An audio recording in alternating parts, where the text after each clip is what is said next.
To lead the tribute ceremony, Robbie Wellington is here. As I said, he's a chaplain with Hospice of Washington, D.C.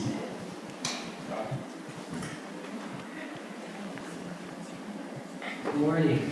I'm very honored to be with you all this morning. I've been very moved thus far by what I've heard, what I've seen, your courage, your commitment, your perseverance to be here this morning. Don't worry, I'm not going to ask for your blood. I don't know if I've ever heard that before from a speaker.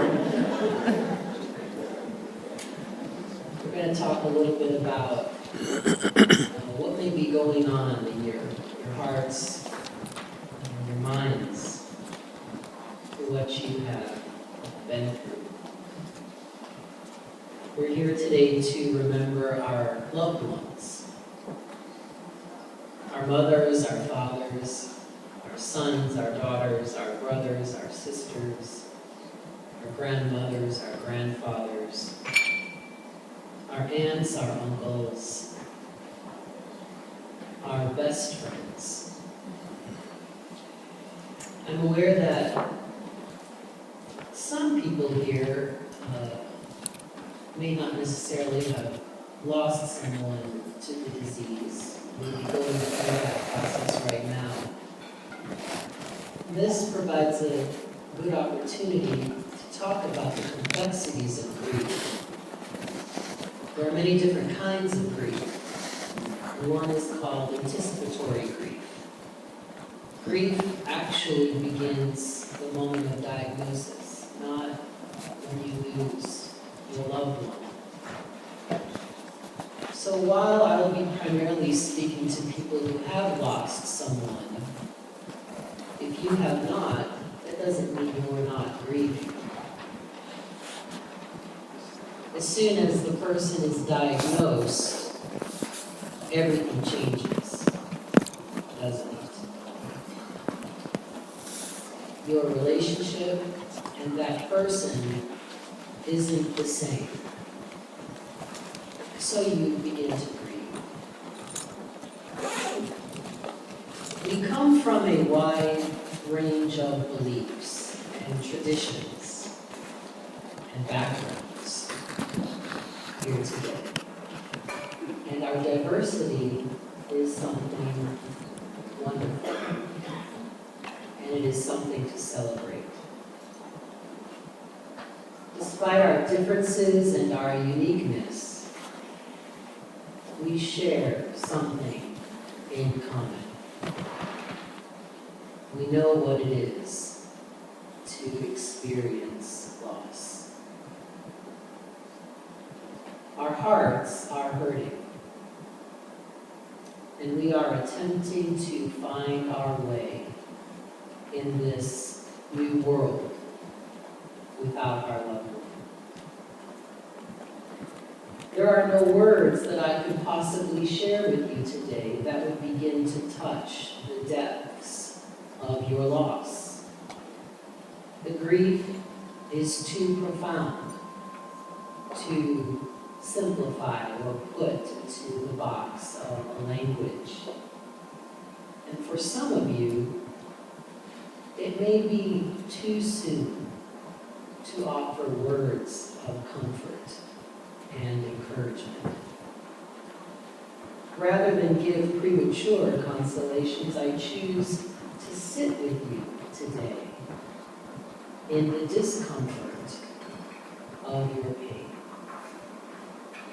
For it is there,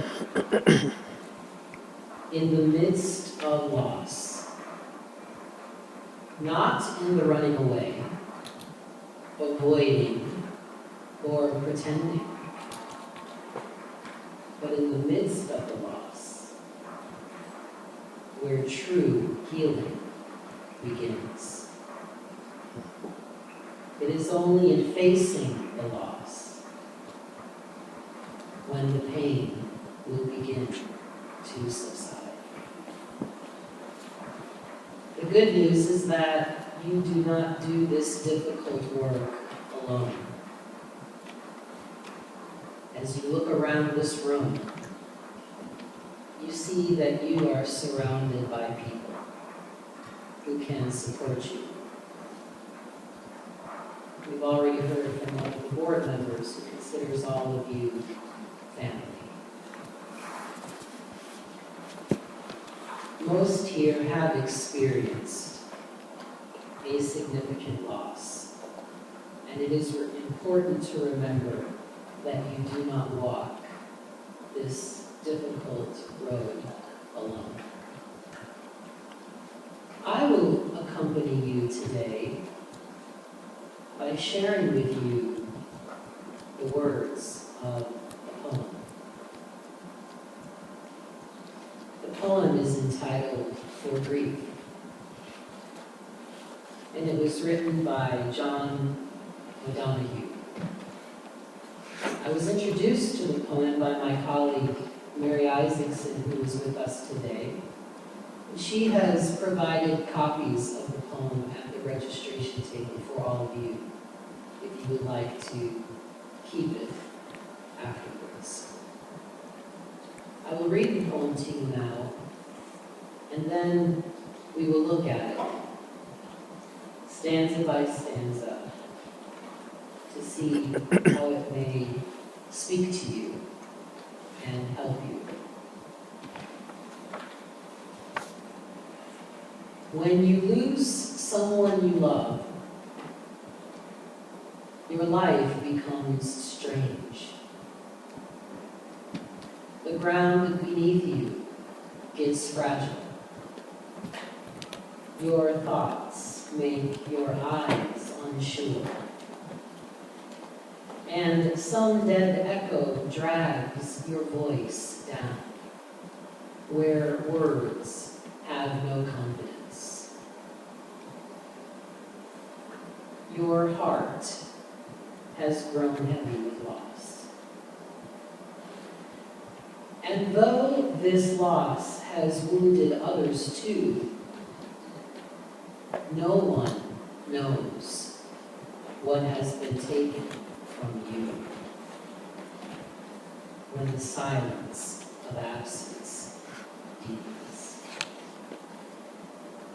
Flickers of guilt kindle regret for all that was left unsaid or undone. There are days when you wake up happy, again inside the fullness of life, until the moment breaks and you are thrown back onto the black tide of loss. Days when you have your heart back, you are able to function well, until in the middle of work or encounter, suddenly with no warning, you are ambushed by grief. It becomes hard to trust yourself. All you can depend on now is that sorrow will remain faithful to itself.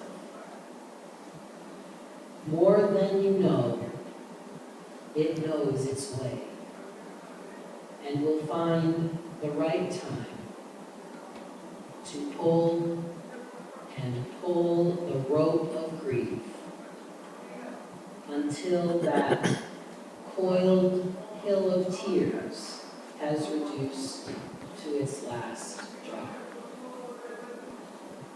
Gradually, you will learn acquaintance with the invisible form of your departed. And when the work of grief is done, the wound of loss will heal.